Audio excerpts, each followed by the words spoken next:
Hello, everybody. Welcome to another post-game show. The first time, at least in my life, I've done two post-game shows in one day because this is part of a very, very memorable Seattle sports weekend. Just a few nights ago, the Mariners go 15 innings to get to their first ALCS in 24 years. If you like the Huskies, you got a Huskies win. If you don't like the Ducks lost. For some people, that's a big deal. You get the Seahawks pulling off a big win today. You get the 49ers losing.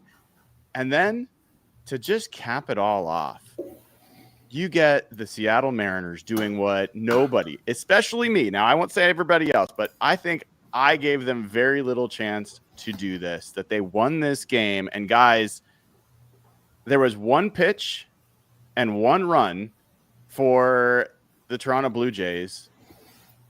There were 99 pitches after that, and not a single run came across. If I had told you after the way that first inning started that not only would the Mariners win, but the Blue Jays would not score another run, would you have believed me? We got Richie Brash and we got Jason here to join me on the post game. These are two guys that hang out in our patreon.com/hawkblogger Discord server, especially in the Mariners channel. So inviting some different guys on. Richie, man, what do you think? This is the most happiest I've ever been as a Seattle sports fan, man. I mean, I had every expectation that they were going to find a way to lose this game. I didn't think that they had it in them. It was on a short rest for Bryce Miller, couple days just between the elation of the ALDS and now. And they come away with a 3-1 victory. What are we talking about? This is the game they're not supposed to win, dude. This is the game they're not supposed to win. This was absolutely not the game they're supposed to win, Jason. They go against the Blue Jays ace, and they throw a starter that, if it hadn't gone the way it went in the first series, Bryce Miller would be in the bullpen. Like, if you had a healthy Brian Wu, if you had the other guys available, Bryce Miller wouldn't even be in the rotation. And look at what this guy did, Jason. My gosh, he was incredible. Like, we hoped for 4 innings out of him, maybe, like, give us a bridge to the bullpen, give up a couple runs. And after that first inning, right, you see the home run to lead off, and then like they get a couple runners on base, and you start to think, uh-oh, here we go. And I think you look at the Jays players and fans, and they thought, here goes the merry-go-round. Like, this is going to be like the Yankees series all over again. And it was not. It was not. And I'm going to, like, I always love to admit when I'm wrong. I try to do that as much as possible. I was telling everybody, I had like 7 different chats going on. And I was like, first inning, I'm like, I just hope Bryce can get out of this inning. I really was like, man, he is maybe a few batters away from this getting super out of control. And if he had left that game, if he got batted around and he got knocked out in the first inning, this whole series would be different. Like, it would have been, I don't think catastrophic. That's too strong, because they would have thrown in their Luke Jacksons and other guys to fill in innings and whatever. But for him to not only not get knocked out, but to go 6 innings. Who else has gone 6 innings for the Mariners as a starter in the postseason so far? Here's what's happening right now is all of our pitchers, even Bryce Miller, are at their best. They're doing everything at the highest level that they could possibly be doing. He looked like Bryce Miller of 2024 today. He looked like Bryce Miller 2024, and it gives me so much hope for the rest of these playoffs, is seeing our pitchers execute at that level. What do you guys, Jason, what did you think Bryce was doing well tonight? Like, how did he get control of what was a spiraling situation to start? I feel like he got a lot of swing and miss out of them. Like, I don't have the details in front of me, but like, they looked surprised. Like, they were expecting something different or expecting to be able to hit, and he got swing and miss, and he got soft contact, like again and again and again and again. And they weren't able to do much with it. Like, I think there was very few base runners after that second inning. Just put him in a box. I mean, Bryce Miller goes 6 innings. By the way, Logan Gilbert did go 6 innings in the first series in his first start. He goes 6 innings. He only throws 76 pitches, 2 hits. and both those hits came in the first inning. Yeah.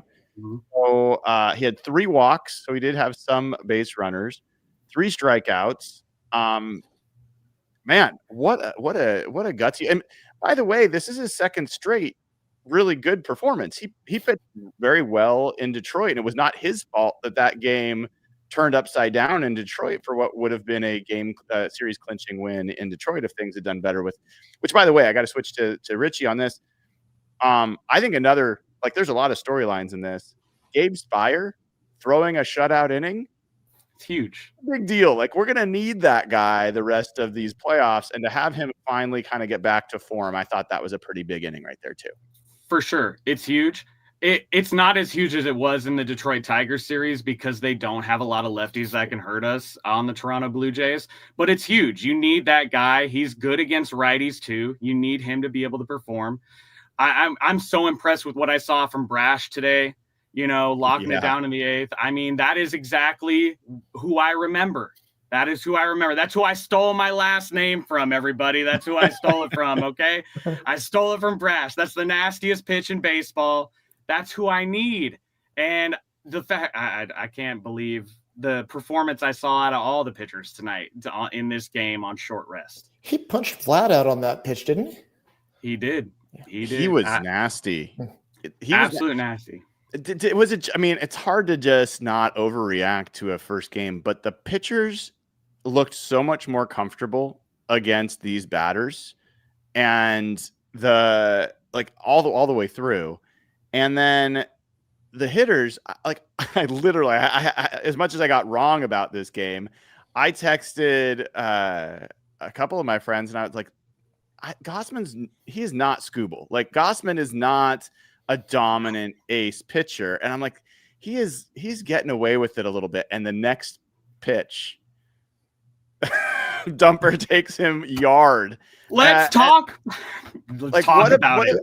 What a big MVP moment that was for the guy that should win that award. And you know what? We're all talking about it as Mariners fans coming into this series. He has owned Toronto his entire career. And what happens against their best pitcher in the biggest moment possible? He takes him deep. He does what he's supposed to do, dude. Cal Raleigh goes 2 for 4. He's hitting 400 in the playoffs. He's got an OPS over 1,000 in the playoffs. There's not going to be any conversation about, there's playoff Cal and he's not as good. Like, he's been bringing it, not always with the power, but this is his second home run of the playoffs. And I don't think that's necessarily going to be his last, Jason, of this series. No, I don't think. And man, he got it started, right? Like, you're staring down 1-0 and thinking like, we got to score at some, like, what a way to lead the way and get it started. And I also thought the Jays, they yanked Gausman immediately, and we were not hitting him. And they went into that bullpen, which I haven't watched a lot of, but it looked kind of mediocre.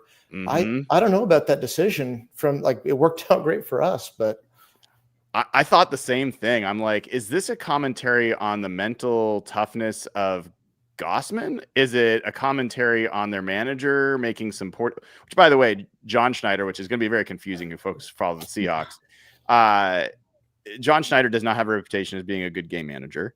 Mm-hmm. So I don't know where that, it's understandable in the playoffs to pull a guy after they've given up a run, but that bullpen was not a shutdown bullpen. Like, there was a lot of chances in there. And if it wasn't for the ump making some pretty bad calls, calling some strikes for them that were off the plate, I think this is even further, a bigger differential in this game. Richie, I mean, we've gone all this way. We haven't mentioned Jorge Polanco. Like, this guy literally just sent the team out of 15 innings to their first ALCS. He scores in this one. He knocks in another run. He ends up going 2 for 4 with 2 RBIs. I mean, what a game. He gives Munoz a little bit of cushion there in the 9th inning. It's amazing. Yeah, he is, by the stats, from what I've heard and from what I've seen, the most clutchest hitter in the MLB this year, and he has proven it time and time again. I mean, that hit the other night, to send us here and to add on that cushion, it's huge.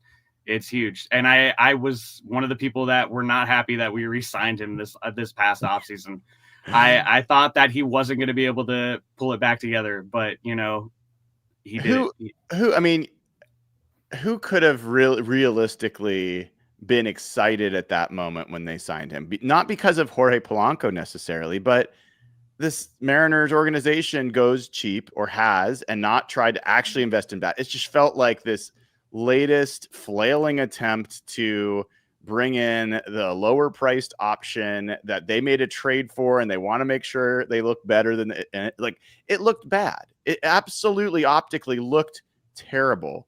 It ends up being one of the best free agent signings of the offseason.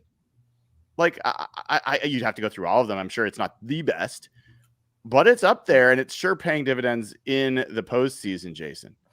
I'm just thinking back to last offseason. The vibes were really rough coming into camp, right? Like, Polanco is your marquee signing. Like, yay. Like, I'm still floored that this is the season that we get to watch after kind of how we all thought it was going to. They're running it back, but with maybe some less pieces. It's fantastic. We've got some news. It was just announced that Logan Gilbert will take the mound for Game 2. Wow. Not Luis Castillo. Wow. That's huge. Do you think this is a home road kind of thing again, that they want Castillo pitching at home? That makes sense. Yes. That makes sense. Yeah. I mean, that's surprising because Castillo had 15 pitches 2 days ago. Logan had 34. Now, from what I understand, Friday was Logan's normal side day where he would have thrown a number of pitches, not necessarily at that intensity or that many, but maybe it's not a huge difference. And maybe their plan is, if Logan can give you 4 or 5 innings, then great. Like, maybe he's not going to be a guy that's going to give you 100 pitches. And how do you feel about that? Jason, how do you feel about that one? Do you think Logan said, "Give me the ball"? Like, is there a chance he stepped up and said, like, "I want this one. Let me take this one"? I'm speculating, but it feels like it's what I expect a leader to step up and do, and that's been his job this year. Richie, one of my favorite parts of that 15-inning marathon game was when Logan came in, and there was a point where Cal Raleigh walked out there to something had gone. I can't remember. Someone got on base, and you see these two guys that came up together, have roomed together, become buddies over the years. And here they are in this absolute momentous situation going through it together, which is so cool. And now you've got a chance tomorrow. If you take a 2-0 series lead in Toronto, and they're going to throw you Savage, who has been nearly unhittable. He is a better pitcher in my mind than Gaussman. But if you beat those two, good luck, Blue Jays. Like, this is a must win for the Blue Jays going against one of the Mariners' best starters. I can't even put in. Are you ready for us to run up Savage's pitch count tomorrow? Because that's what we're going to do. That's what this lineup is going to do, like it's done all postseason to the pitchers we've needed to do it to. And I have more trust in this lineup to do that than I've ever had in my life. We'll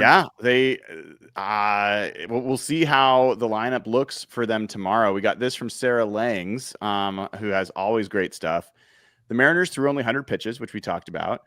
The fewest by a team to win a postseason game since the Dodgers in Game 2 of the 2018 division series against the Braves. So this was as clean of a pitching performance as, like, it was almost fitting that John Smoltz was on the call, because this was like a Maddox-like game in how little damage the Jays did, how little traffic there was. Can we like take a little bit of time to recognize that this is the worst starting pitcher on our rotation that the Jays are gonna face? The worst. It's the worst pitcher on our rotation, and that's not anything bad to say about Bryce Miller. He pitched today like Bryce Miller was when he was a Cy Young candidate type of performer last year. He was dominant. But now they have to go against Gilbert, Castillo, They're going to go against Wu. We are in the driver's seat, guys, when it comes to this. We are in the driver's seat.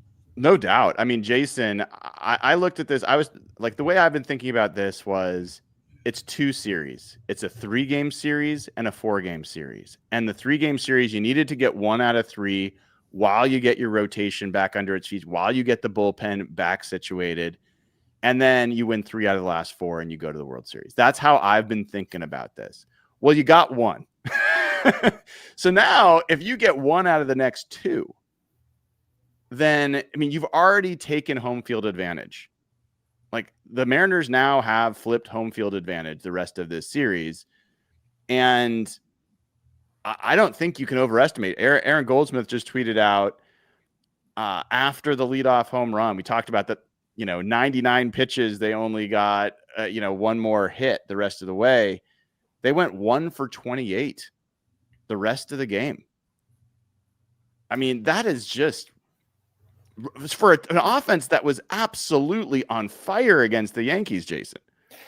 Going back to what I was alluding to at the beginning, like, you could feel the vibes, like, in their dugout, on their hitters' faces. Like, you could see, like, when you said, like, you could look in someone's eyes and they don't believe in themselves. You could see them not believing in themselves. And man, their fans felt it too. You looked at the stadium and it got quiet. Like, I just hope to see it continue. Like, I don't think we're lucky enough to stand down this excellent lineup like the entire series. We're not going to bottle them up the whole time. We're going to have to win a game where we put up some runs. But man, it's encouraging. Man, Bryce did his job, and like, we've got really good hope that the rest of the pitching staff's going. Like, they've all. We're so blessed to have such a deep pitching staff. We can keep throwing people at them. Go ahead. I've got to read you guys something here. This is Vlad Guerrero's game log through the Yankees games. Okay. He goes 3 for 4 with a run scored and a home run and 2 RBIs. He goes 3 for 5 with 2 runs scored, another home run, 4 RBIs. He goes 2 for 4, another home run, 2 RBIs. And then he has a paltry 1 for 4 game with an RBI and a walk. He had a 1.609 OPS coming into this game. What did Vlad Guerrero do tonight? 0 for 4. Now, his first hit was on a rope, and it was an Adam out, right? Yeah. But I did not think, in even my most ambitious, hopeful vision of how this game would go, that Vlad Guerrero would do no damage. Even in the 9th inning, when Munoz comes in, I'm like, Vlad will hit a home run maybe, but you got a little cushion. At least we're up by 2. Yeah, exactly. And coming up with nobody on. I kind of look at that lineup a little differently after this game. I felt like it felt like a murderer's row the way they were going. And now, Bo Bichette, they were hoping was going to be there.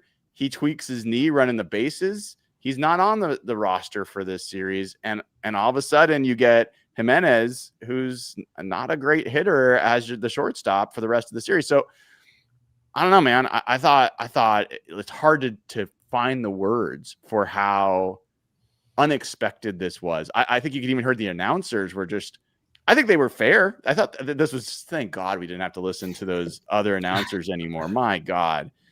Oh man. Did we get confirmation they were surprised too? Like, they were like, there was every excuse built in for the Mariners to lose this game. And they didn't, Richie.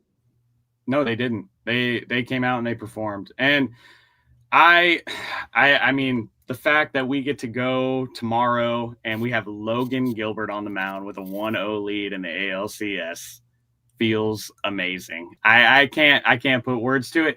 I just want to give love to Bryce Miller. First pitch of the game, you gave up a home run to George Springer, and I've seen George Springer hit so many leadoff home runs as an Astro live and in person. But Bryce Miller goes in there, he gives up a leadoff home run, and he absolutely shoves for 6 more innings, dude. It was amazing. Can we credit Dan for letting Bryce stay out there that long? I thought they were going to yank him after 5. That's a great point, Jason. Mm-hmm. I was questioning that decision when he gave up that, was it a walk? He gave it the 4-pitch walk. Mm-hmm. And I was like, all right, he's done enough. bring in somebody else. And because wasn't it Kirk who was up to bat, I think, Yes. in that moment. Who's been And hot? I just have a ton of respect for Kirk. He's not been hitting well. He's one of the guys that hasn't been, but he's not an easy out. Mhm. And credit to Dan Wilson, I guess, for like where were you, Jason? Were you wanting them to take him out, or were you thought that was the right decision? He was pitching great. Generally speaking, if a pitcher's pitching great, like I know the analytics, but like if it's the same thing with the Jays pulling out their pitcher, right? Like ultimately, if your guy's pitching great, like let him go, see what he's got. Sometimes it bites you. In this case, it didn't. And like, what an outing for Bryce. Richie, who is your player of the game? I mean, it has to be Bryce. I mean, he outperformed expectations on such a level that you can't ignore that Bryce Miller is the player of this game. He came in here as the starting pitcher for a team that everybody expected to lose tonight, and he absolutely gave his best effort. You can't ignore it. He is the player of the game. How about you, Jason? You same? Yeah. How can you not? He's the guy that did what was not expected, went above and beyond. And like, we don't win this game on 3 runs, I think, if he doesn't start and put up 6 good innings the way he did. Yeah, I agree. Yeah, so I'm looking ahead a little bit at Trey Savage. I think that's how you pronounce his name, unless there's anyone knows anything different. And I'm looking at his game log. So he pitched. Is this right that he's only pitched 4 games in the majors? Is that right? Ooh. Is that right? Like, that's what I'm getting here. He's only 22 years old. His first game, at least that they're showing here, was September 15th. That looks to be the case. And I mean, that's wild. His first start against the Yankees, he went 5 1/3 innings, gave up 0 hits, struck out 11 batters, walked 1. So this is he's a right-hander.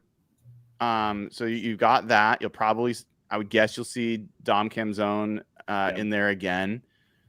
I still believe Canzone's going to be a guy that gets a big hit in a big moment for this team at some point. I believe he's going to.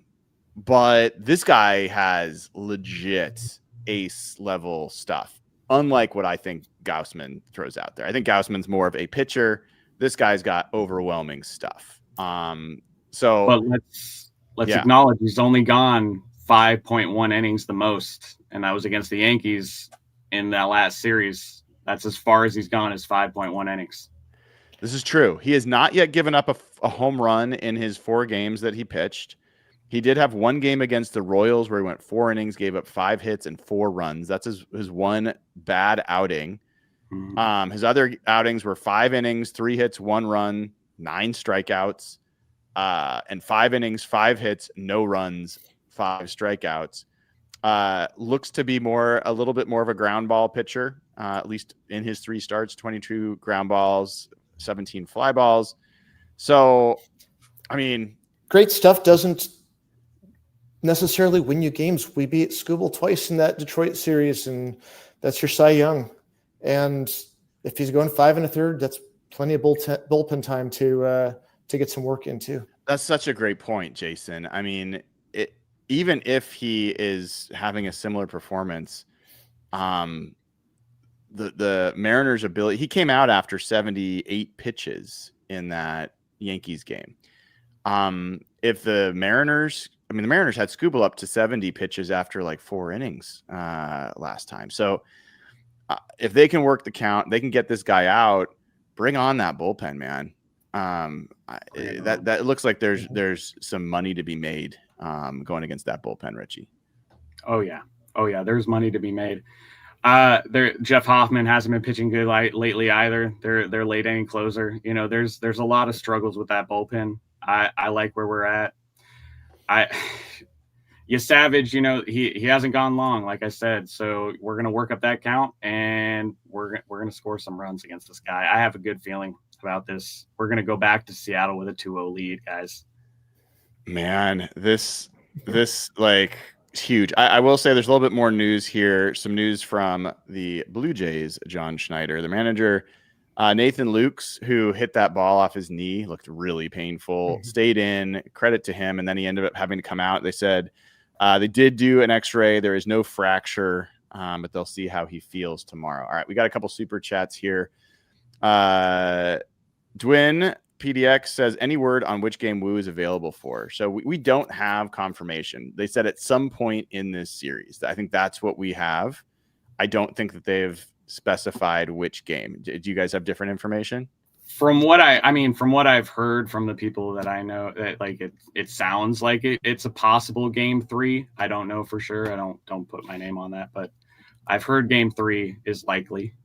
Where would we want it to be? Like, would you want it at 3, or would you want it to be game 4, either, as a home stopper or possibly to win? Like, it's too early to think about that, but where would you want him?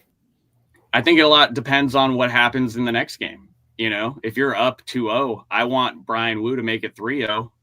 I want him to make it 3-0 so that we can have this as close to done as possible, getting to the World Series.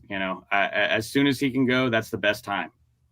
One of the absolute luxuries we have as Mariners fans is pick your poison. Like, I mean, you just got the worst starting pitcher the Mariners have to offer, who shut you down for 6 innings in your home field when you were hottest. If you tell me it's Luis Castillo, if you tell me it is George Kirby, if you tell me it's Brian Woo, I'm like, okay, I feel pretty good about your chances in any of those matchups, because guess what? Their third pitcher, it drops off after Yasavage. They don't have, the guy after Gausman and Yasavage. Like, I don't think they've got another guy that is of the quality of the Mariners starters.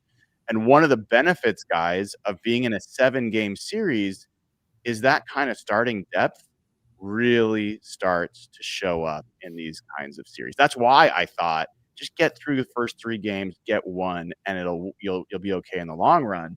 Hell, if you can get it done sooner, let's get it done sooner. I have belief in every single one of those guys. It's unbelievable. Absolutely.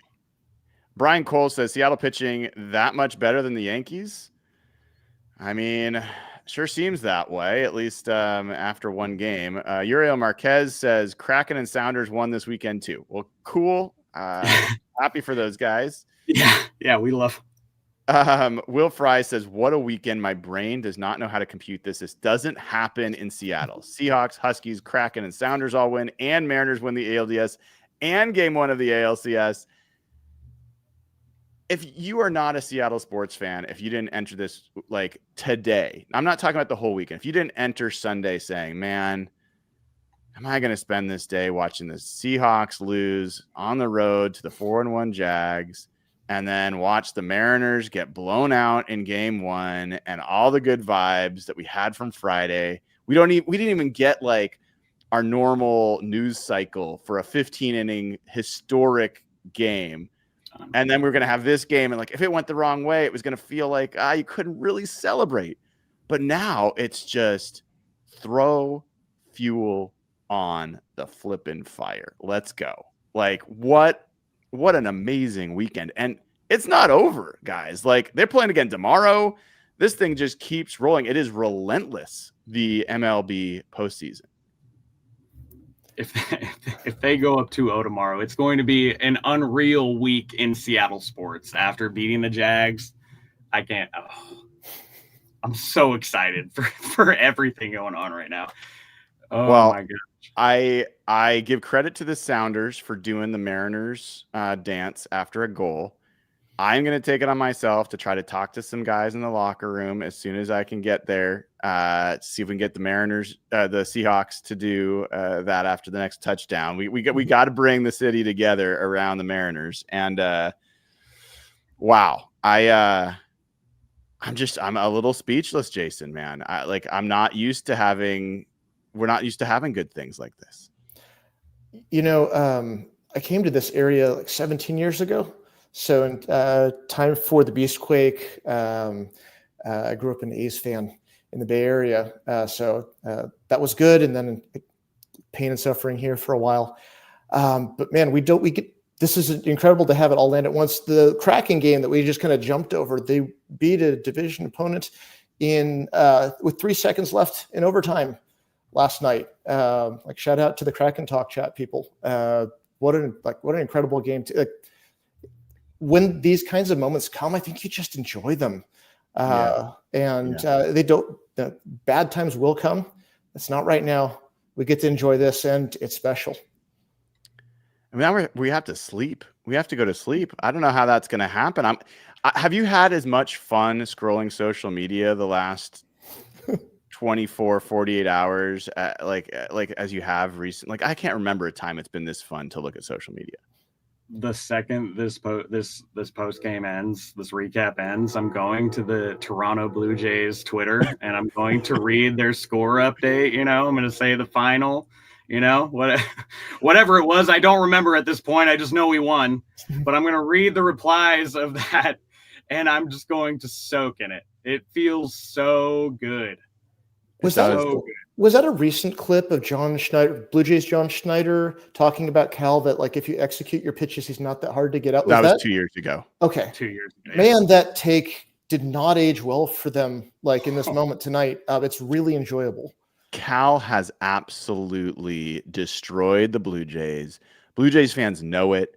They boo him, and for him to go yard again, God, that's got to feel good, man. Just twist that knife until there's nothing left to twist it in. I mean, just keep it going. And look, I mean, Julio didn't really do much tonight. He's still not. Randy still not. He had a great stolen base. But still, like, a lot of these guys, Gino had one double and then back to some bad swings. It's not like the Mariners are hitting on all cylinders or anything. Like, this is a team that I think has a lot more left in the tank offensively. And if they can get some of those guys, the way I kind of thought about it, again, I'll bring it to a Seahawks thing because I know a lot of these folks watching are Seahawks fans. It is like the way I've explained it to like Evan Hill and Josh Cashman, who are new Mariners fans. I'm loving it. I'm just trying to keep them up. They were like, what is this kind of like? And I'm like, it's like when the 2005 Seahawks went to the postseason and they hadn't won a playoff game in like 20 plus years. And it was really hard to beat what was the Redskins at that point. But they found a way. Sean Alexander gets a concussion. Matt Hasselbeck has to pull it out.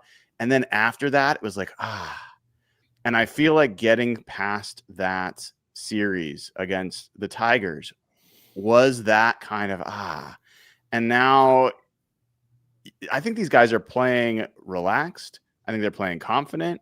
And I think you can hope for, like, improvement over what was a still really, really good first game.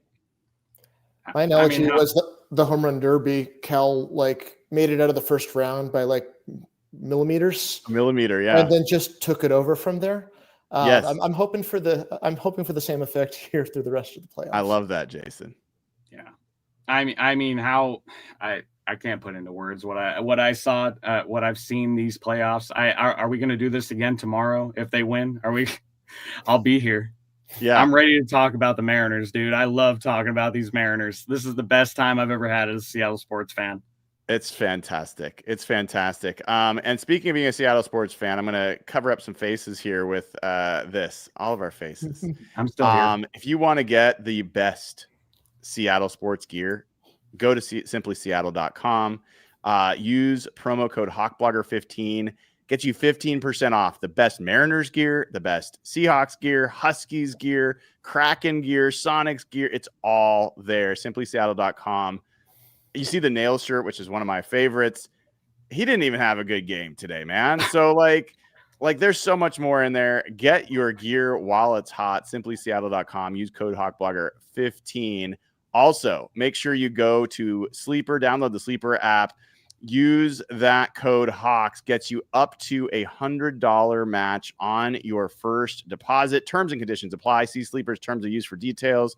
Currently operational in over 25 states. Check out Sleeper today. And last but certainly not least, head over to jkboots.com/hawkblogger. Get the best deal you're ever going to get on the best boots you're ever going to own.